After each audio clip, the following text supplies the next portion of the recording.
Do do do do do do do do do do do do do do do do. Cool. I'm live. Am I live? All right, cool. Heck yeah. What's up, everybody? As you can see, I got TikTok comments on the screen. We're gonna actually look over some comments. I'm gonna be doing this more. Not yet because I'm obviously working on way too many different things that I can't even post regular videos. So yeah, if you're watching the replay on this, welcome, welcome, welcome. Here, let me just go live on Twitch for the heck of it and kick. There we go. Boom, boom, done. 2 clicks, done. How about that? So as you can see on the screen, right, we have some comments because let's be honest, I've actually been getting quite a lot of traction on short video content. That is content that's like 1 minute long. Oh, let me open up my chat here so I can see you guys if anybody is here. What time is it? 1:30 in the morning? I doubt there's going to be anybody in the chat. We'll find out. But we'll see. It'd be pretty cool if there is anybody in here. Let's see. I'm going to write a little message in here. I'm going to say, yo, I'm here. So at least I don't feel lonely. Okay. And if you're here, let me know. I mean, I'd be surprised. Does YouTube even give notifications to people? I have no clue. And besides, I never go live. So, quick updates real quick. So I've been every single week and every single day actually been trying to continue to do the local land project, Bigfoot Food Forest. And I'm going to put out a video talking about my intentions and my visions for that project because I haven't done that in quite some time. And I want to make it clear that I did some videos a while back talking about the project locally, but I think it's very different the way I look at it now, the way I talk about it now, because I'm much more driven and clear on what is going to happen. Now, of course, there's always going to be different things you don't know what's always going to happen, right? There's always things like, there's always going to be different conflicts between people. There's always going to be road bumps. Like, I'm starting a business from scratch, guys.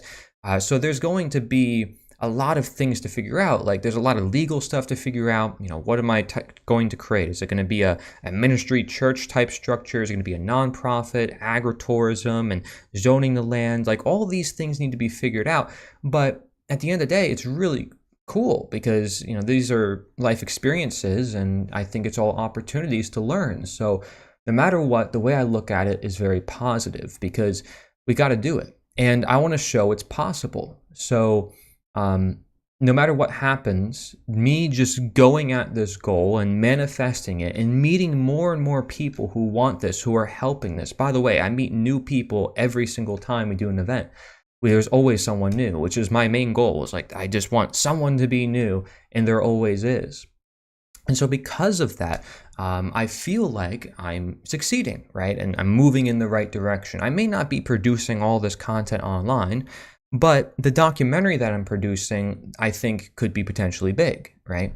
Now, how do I want to market it? Do I want to give it to Mike Adams and his team like I did with the End of Slavery Summit and say, hey, you know, do a whole docu-series out of that? Probably, right? But there's a lot to figure out, not just with the documentary, which is mostly complete. I'm going to release it, by the way, for everybody out there, before November 20th or so, basically before Mark Passio's Shadows Work seminar.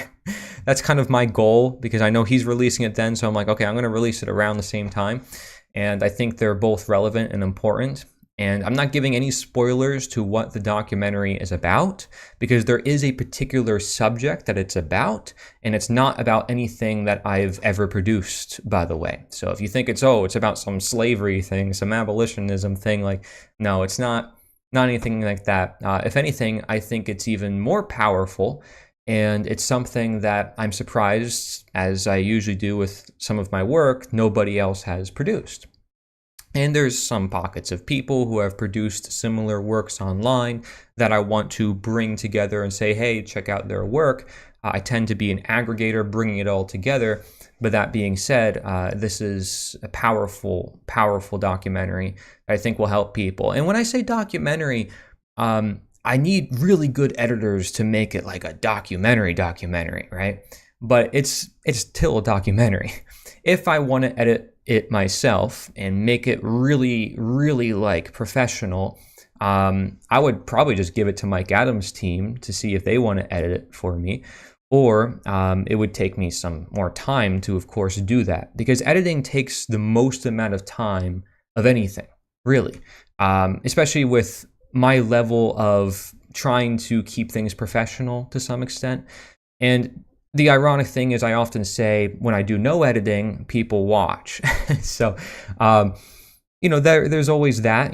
People, I think, appreciate just heartfelt messages. But that being said, it's a nice, well edited, like really well scripted video is something that I think really draws people's attention and then delivers the message home in the perfect way. Because one of the other reasons why I'm not producing videos is not just because I don't have an editor and I have so much footage and I don't know what to do with it, is because there's always nuance and there's always these new stories that come to the top, right, of things that are happening in the world. And I'm always like, well, I want to do a video on that, but I want to do a video on this, I want to do a video on that. I have a list of video ideas. The editing takes so much darn time. So if I had an editor, yeah, it would increase. But there's also so much nuance that when I put out a 1 minute or a 2 minute video, it's always like I look at it and I see, man, this comment is probably right, because they are, and there's always things that I miss and there's always things I got to expand on.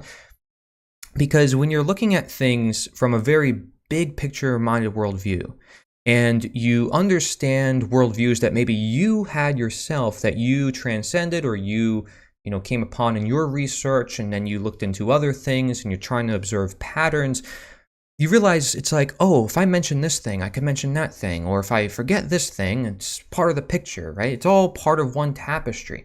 Everything that happens in this life happens for a reason. Everything is teaching us a lesson. All the trials and tribulations I have with this land project, the crying, the tears, the emotional energy that goes into some of my projects, like my slavery book was really tough on me. This documentary was really tough at me at times because of the nature of the subject of the material. It's all teaching us. It's making us stronger. It's testing our will. And there's something to be said about that, right? There's something to be said about silence and presence, that I don't need to always produce a video, and I've made videos about this before, but when you get to the point where you transcend words in a way, if that sounds new agey, it's like, what's the point of going on a rant on social media? There's already hundreds of people who do that, right? So for certain subjects, I'm just like, nah, not worth my time. I'd rather spend my time in nature on this 5-acre land, trying to build community, trying to see people eye to eye, face to face, and building that so other people can do that too. Because there's a loneliness epidemic, there is relationship epidemics, there's sperm fertility epidemics. My gosh, there's epidemics of everything. There's epidemics of disease, there's epidemics of corruption, there's what is there not an epidemic of, right? And everybody is resorting to the internet to try to spread a message to change things, or if they're really going to try to bring things to the next level, they create something in person. They become an entrepreneur. They try to create a business that makes money, and then they can use that as advertising. And if you think about it, how did the Rockefellers, how did the Rothschilds, how these people who have so much influence over the power systems, how did they get to where they are? They create a product, they create a service, they use their money, they leverage it, they lobby interest. I'm not saying I'm going to do that. Obviously, I don't want any partaking with the government, but these people use the power systems to protect their interests. And then, people go down the rabbit hole and say, look at all these families that are in control of everything, right? So that's the world we live in. And people will say it's capitalism, it's money. And so these are a lot of the comments I actually get on TikTok. Here are some comments. And I want to look over these comments because I think they're very interesting. And a lot of them are very insightful. Most of my comments are actually quite positive. And what's cool about TikTok is, although I'm not a fan of the platform and I have problems with putting out those 1-2 minute videos sometimes, as I just discussed, I get to see the average person's mindset. And I'm not even making the most clickbait video for some of these, by the way, and I know I'm not. I know I'm not always making like the most appealing video. It depends on the topic, it depends on what I'm showing and how flashy you are and all that. And I think there's always time for me to do that. It's really where I put my energy. And after I'm done with the documentary, I'm probably going to put more energy into that. I have so many different plans. but I also have to make sure I put my energy into the Health Revealed project. So when it comes to priorities right now, it's Bigfoot Food Forest and then Health Revealed and the documentary. So that means regular video production, not so much, but I'm still putting out shorts. I'm still putting out something because it is actually helping my channel a lot. I think I'm getting more growth now than like ever because my regular videos just don't get much traction, but shorts, everybody watches 60 seconds, 30 seconds, a goldfish memory, right? But anyways, here are some of the comments. And like I said, I want to do more of this. After the documentary is over, I want to go live more often. I want to have more conversations. I want to talk to people, maybe do some online networking. That would be really cool.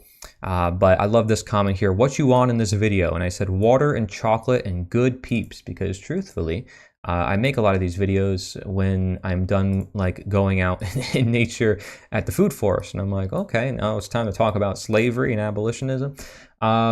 What's going on here? But it's true. Water, chocolate. I eat way too much chocolate. This person says, freedom is best at surface level. The patriotism and pride is what most people want and are fine with just experiencing that.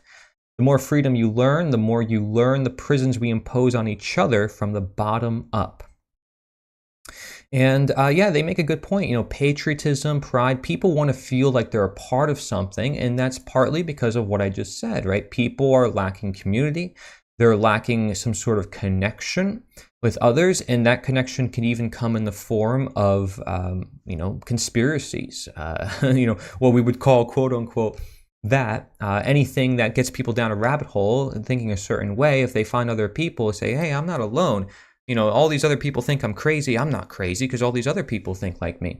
And so then they form their own community and then they feel niche. They feel like they're off, away from the rest of the world. But people, generally speaking, whether they are that or not, it could be anyone, they're looking for community, which is why most people conform. This is why most people play the game, because they know when they question things and they start thinking for themselves, they're going to outcast themselves from the community, right? So then you feel like you're alone. You have to find some sort of community, right? So that's what happens. But then the problem is there can be this polarization where you're this conspiracy theorist, and then there's this person who, is the conformist, who's the normie, the NPC. And then they create these archetypes. And it's like, oh, look, these pseudoscientific people over here and these mainstream science-approved people over here, You put them in neat little boxes, and I don't know if you really want to be put in a box. If you truly are a truth seeker, I don't think you even want to be put in the camp of people who question things. You want to just be yourself and say, I question the people who question things. I question the people who question things, I question the question, because that's what you do when you're willing to challenge yourself again and again and again and again, because you've done it once. Why can't you do it again? Right? And I think that's where we get stuck, because there is a level of insecurity that we don't want to face in ourselves, where there's some truths that are just too close for comfort. Right? I'm willing to question this truth, but I'm not willing to question this one. And I already know some people, right, who they're starting to question some things in their life, right? So they're willing to question one thing, and then it's like I mentioned something else. It's like, oh, not yet, but I got to give it time. I'll give it time, and soon maybe they'll talk about it, right? Anyways, watch me on YouTube. If you guys are on Kick or Twitch, welcome. But we're on YouTube right now. Let's see. I'm going to go to a video of mine on TikTok that has a lot more views, like this one, for instance, and 40 comments. And it says, these same people would scoff at the narco organizations having control of entire towns in Mexico and the town's people on the payroll in allegiance with the narcos, as if that is any different from what the U.S. government is. All governments are organized crime syndicates, no different than the mafia or cartels or gangs. And so, as you can see, there's people who get this on TikTok. And I'm not just also reaching some echo chamber, because I put general hashtags. I don't know who I'm reaching. I don't know how the algorithm works. I have a lot of people, though, who disagree with me. We got to get to those. Bees have an organized structure to their hives. Apes have an alpha ruling over all. Most societies in history have a similar structure. When you see it in a bee colony, you call it nature. When you see it in a human society, you call it suppression. This is how humans organize themselves. It's very interesting. Why go against human nature as soon as you force us to be free? Force us to be free. Groups will start forming, and the strongest group would eventually win and gain power over the rest. What in the world? Force us to be free? Huh? What are they talking about? I would like to, I would, if I had to ask a question, right? Because one of my favorite things is to ask a question to someone who makes an assumption or makes a claim, right? So they're making a claim here saying, I'm going against human nature, right? And I'm going against the whole animal kingdom, even though we are animals, right? And so they're saying we're kind of grouped together with them, disregarding that there's also some differences between us. I would ask the question, I'd say, what do you mean by force us to be free, right? Groups will start forming, the strongest group will eventually win. What do you mean by that, right? Because you say, okay, well, there's always going to be some gang that rises up, the strongest will win. Might is right is the common phrase, right? And what they're ignoring is I'm talking about a specific belief system that humankind has. And we have such a thing as morality. We have such a thing as conscience that differentiates ourselves from these other animals. And these other animals are also not like brutish just because they have these structures either, right? They want love, they want community. But humans, if we treat each other like barbaric animals, and when I say that, when I mean like slavery, war, capture, we don't care about someone being different. We don't care about someone, thinking different. And by don't care, I mean like suppress them, censor them, attack them, and dominate them. I mean, like don't care would be better if it was just leave and let live, right? But most people don't think about that when I say don't care. So there's a nuance right there. Most of these people who think like this, where they put us in the same category as animals and say this is nature, are just underestimating how humans have evolved simply to get rid of something like chattel slavery, which is why I use it as an example all the time. Because chattel slavery was ended because we recognized, hey, there's people who are free. And that is our base condition, freedom, right? So there's some people who are more free than others, but it depends on how much they understand their freedom, their condition. I believe humanity will get better, but there's always ups and downs, right? And that goes for life, does it not? Right? Life has ups and downs, and it's through those challenges that we become even better. So it's really, again, that's a matter of learning. That's a matter of knowledge. But, we're just apes and bees. Like, what do you mean? What about this brain we got, right? Did we not use that? Like, what's the point of learning that we should not burn people and put them on trial, like the witch trials back in the 1700s, the 1800s, right? I mean, why would we get rid of any practice if we were just barbaric animals? There's a reason why we're evolving. It's because we're learning. So it's human nature to learn. I'm not going against human nature to say that we can learn. See, I think that's very interesting. But, and then to force us to be free. I mean, what do you want me to say? Like, oh, you're free. Boom, everyone's free. Okay, the government just steps down and says, okay, you're free. Like, that's never going to happen, right? Your master is not going to say, okay, you're free. Now just go off and roam.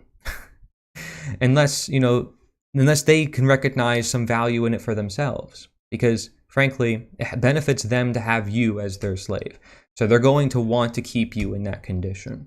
But if they can recognize their ego and recognize their sense of domination, then yeah, it is possible. There were masters that freed their slaves in the 1800s, but you know why they did it? A lot of them were actually paid by the government to free their slaves. So some of them didn't even do it out of moral reasons. They did it because they were bribed into doing it. And, really, they have no choice, because once enough of the slaves rebel, or once enough of the citizens say this is not right, they have no choice but to do it, right? So it's public pressure. It's public saying, hey, we're done with this, that actually changes anything. It's like the governor or the slave master doesn't change their mind and say, oh, I was wrong. They say, they give a PR response. They say, well, I understand your concerns. And, you citizens, I serve you. So I want to make sure I do what you want. And so I'm going to free you. Aren't I such a great person for freeing you? And if they are giving such a speech like that, it's likely because they still have some sort of control over you. Otherwise, they wouldn't say that. It's that type of language that gets you trapped because it's luring. It helps you think, oh, yeah, he is on my side. Yeah, I should follow him. Oh, maybe I shouldn't be so mean. Maybe it's okay to be under his rule. Maybe it's okay to be a slave. He's just not going to whip me as much, right? And plus, that's more safe. It's harder to just leave the relationship after all those years. It's much easier to just stay in it because it's comfortable. So once you see that psychology, everything falls apart, right? And that is human nature, is learning your lesson, getting hurt over and over and over again, and then saying, okay, I'm finally done. Just like an abusive relationship, right?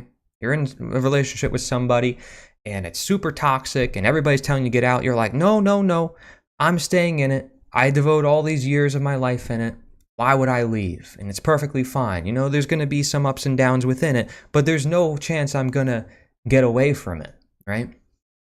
So I look at all of society as ups and downs, but the relationship itself does not need to be there, right? It's like a poisonous plant. You're not going to touch the plant again and get poisoned again and again, right? You're going to learn your lesson, say, I'm not going to touch that plant at all because I don't want to be poisoned, right?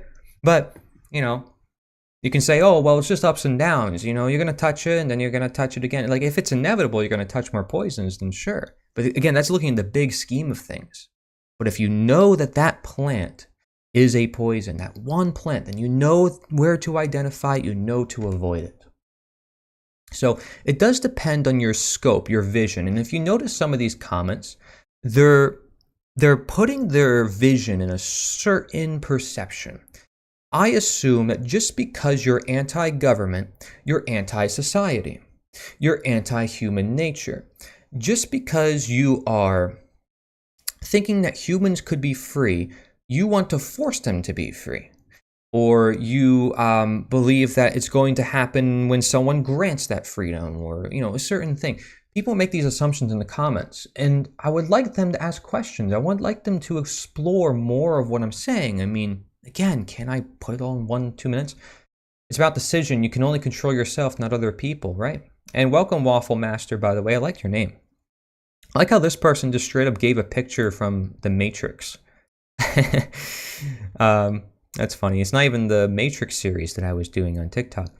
I couldn't agree more. Let's see, anyone else who disagrees? Because, it's not fun if people all agree with me, right? We got to have some disagreement. In fact, that's the world I'm advocating for. I don't want people to agree with me. I want people to disagree, to live their lives in their own way, unimpeded by others. I'm not buying permits. And this person says, a driver's license is a permit. I don't have one. I bet you do. You're not wrong there. Still have a job too. Currently working on my exit strategy. They permit us when they have the right to govern over us. Now, how do they get that right to govern over us, right? And we give that to them. Let's see. Yeah, see, look how many people, they get it. What about the roads? Chosen to see. Let's see. With AI, we can monitor ourselves. If we have a gadget that is like a third person who hears a conversation and is able to log the conversation for record, it'd be like a walking contract. AI really opens the potential for so many things, doesn't it? I wanted to do several notes on my bucket list were to do videos focused on AI because AI makes things quite interesting. When we're talking about freedom and we're talking about the evolution of humanity. Very interesting, in fact. Many people see AI as this destructive thing, and they look at the title of my channel, Nature is the Answer. Oh, he must be like anti-AI or something like that. No, again, I'm not attached to anything. Other than saying nature is the answer, you could say probably my only attachment, but who's to say AI isn't to come of nature? It's here as a creation of man. So we recognize it's a human-made creation, but after a while we might not know if it's real or not, because it's so darn good at what it does, amazingly. If you've seen Sora 2, the recent AI video generation tool, that stuff seems pretty crazy, realistic. And if that exists in the public, imagine what exists behind the scenes, by the way. Just like when we know that MKUltra was a real thing in the 70s and 60s, Who's to know what we have nowadays when it comes to mind control technology? And people are speculating there's all sorts of technologies like that. And I actually have a couple of these rocks, like shungite, if you believe in them or not. I connect with a lot of people who share all sorts of information about that. And, I'm actually wearing a bracelet right now. There's a peridot and different minerals in here. But I was given that as a gift, so why not? Same thing with the rocks, If it's a gift, what am I going to decline it? Come on. But yeah, either way, AI is seen as the savior for a lot of people, and for other people, it's the devil of mankind. And if you're in the middle somewhere, again, you're kind of hard to be put in a box, but that's likely where the truth is. And so the thing about AI that not many people talk about is the fact that AI can kind of disintegrate the ego. It can transcend limited thought patterns. And that is particularly what I'm interested in. And I don't hear people talking about this. And the reason why is because it really shatters everything you think you know. If you say, hey, this is what I believe to the AI, it can be biased in your favor. But if you say, what is it that's wrong with what I believe? Could you point out what's wrong, right? It gives it a bunch of things that's wrong. It's like, okay, it's based on this, based on that, based on this. It's gathering sources from everything else. But if you ask it a question on any subject, it's able to look at so much different information, and it's able to provide nuance. Now, it's not going to tell you you're wrong. It probably should tell you you're wrong in some cases, right? It's like everybody thinks now like their AI is enlightened. I don't know if you've seen that, but there's people who believe they've woken up their AI. And if you're one of those people, that's fine. But, it's bringing people down these certain rabbit holes, just like the internet does, just like search engines do. But what it's doing is, I'm looking at AI not just as a chat model, because that's the LLM. I'm looking at AI as in the video generation. I'm looking at AI as in everything else it's a part of, right? And those tools can make people not know what's real or not, which then, okay, bear with me, stay with me, can then go into this sort of Eastern philosophical idea that reality is an illusion. Because if you think about it, that idea has existed for thousands of years. AI being this new thing, which may not be even new, by the way, considering the fact there's ancient empires and ancient history that may have been suppressed, and some of this technology is suspected to maybe come from different sources. The Eastern philosophical worldview says it's okay. It's okay. Reality is an illusion. That's not a bad thing. It helps one see more about themselves, to question more in their reality, and to not get so attached. And that's the thing that I think AI can do really good at. It can actually get people unattached. Because although you might think, oh, well, if it's something really deceptive, like if we have a virtual girlfriend on our phones, we're going to become really attached to that. But that attachment is going to end up in tears and heartfelt breakups and all sorts of problems of its own, because it's not a real relationship. So it's going to have the problems of a real relationship and then other problems of its own. And if you see that, some people call this idea accelerationism, where if there's so many problems in society, it forces upon a solution. In a way, it's kind of like what you were saying in the comments. There's ups and downs. It's still part of the learning. It's still part of nature's intelligence. Like nature is still, despite all the AI, above that intelligence, which means that this existing is still going to have consequences. AI is not going to go without consequence. It's not going to go unimpeded. Yeah, it's going to be challenged by different people, and there's going to be a whole bunch of people who are hippies who love nature who are going to be sharing all about that. But what's interesting is those hippies and those people who want the spiritual transformation are going to need the AI as their tool, as their assistant, because it's going to help people see so much more information. It's going to help them learn so much more about themselves and their reality. And it's going to disintegrate the ego by saying you're wrong here, you're wrong there, and what you thought was real is not real anymore. So not attach, get away from what you think you know. And that is so profound, because for so long, humanity thinks we've got things figured out. And AI is, for once, going to put us in such a mass psychosis, more than we've ever been, that we're going to question our foundations and we're going to become more spiritual than ever. Now, you might think I'm crazy. You can totally disagree with me, okay? This is just a theory of mine, right? About the ego disintegration. But I believe that people are going to turn to God more than ever because of AI, not because of the lack thereof. Because they're gonna have so much of that influencing them. They're gonna say, "Man, this is not right. What's the alternative? I'm gonna go barefoot in nature and take some shrooms, right? Go read the Bible, do something that's been done for thousands of years." They're gonna want to go back. And of course, who's to say AI and whatever can't be integrated into that? Every cult, every mindset that wants to trap you is going to use the good against itself, right? It's going to use the good to deceive you. So that no matter what I say, that's a given. But I believe that there's going to be this ego disintegration is going to happen, and it's actually going to work in Buddhist favor. It's going to work in the Hindu Taoist favor, because that ego is the biggest contention in those philosophies. But AI is just an advanced algorithm, but it will soon start recursive self-improvement. It's not sentient, right? AI is going to solve so many things and new innovations. That's right. Security, right? Security cameras, all that stuff brought upon the idea, guns, and brought upon the idea that maybe we can defend ourselves, that we can watch over our property. So many people are like worried, over security, right? And surveillance. But at the same time, it's just about, well, who has access to it? Who has the knowledge of the access to it? And usually there's underlying themes among historical trends, like different innovations and inventions are being created. Who has the weapons? Who has the knowledge? Who has it, right? So obviously people are going to blame corporations. They're going to blame money because the people who have that are going to have the most amount of these things. But as people create open source versions of them and they keep challenging the status quo, what you keep seeing again and again on the internet and across like human society is this human nature desire to be free. It's incredible because it's actually producing freedom. It's as if nature is winning at the end of the day, but we don't see it. It's like a undercurrent shadow.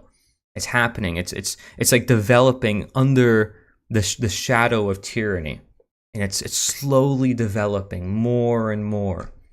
And I don't know if you guys see that or you know what I'm talking about. And there's a great quote in my book talking about how freedom grows under the shadow of tyranny, something like that.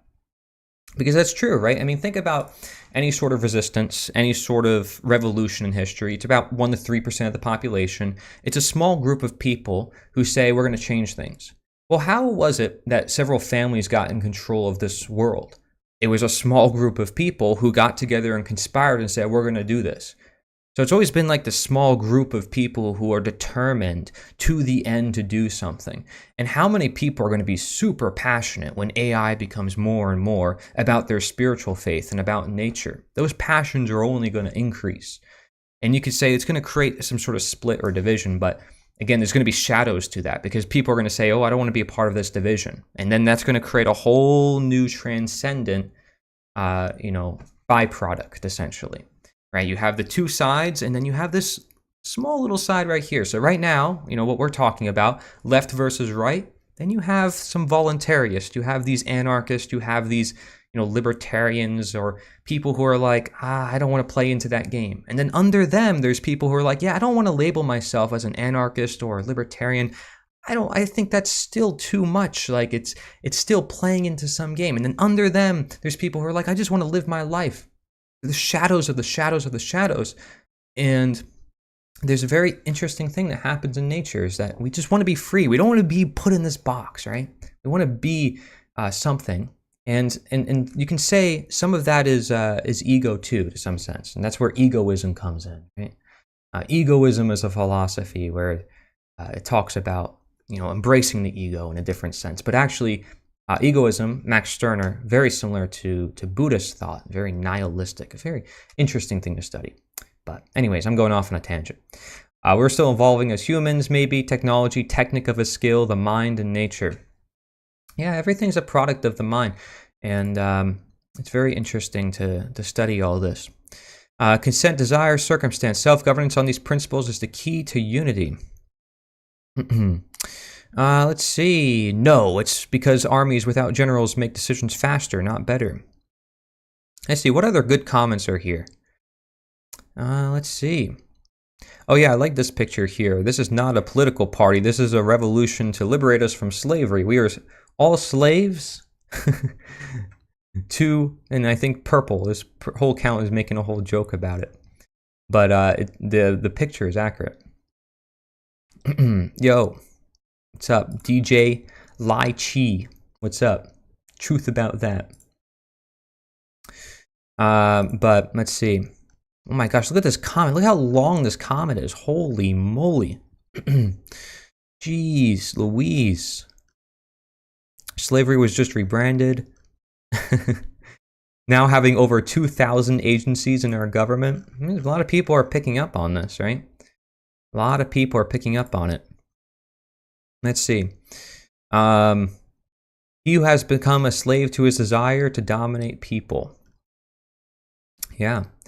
You know, that's another thing is a slave to, you know, government, a slave to organizations, or a slave to your own mind, a slave to your own concepts, to ideas.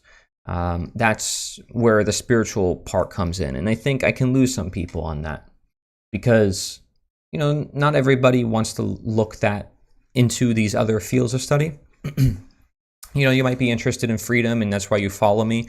And then I talk about spirituality, and you're like, what is he on about? And I wouldn't be surprised if you thought like that, because I frankly didn't get into spirituality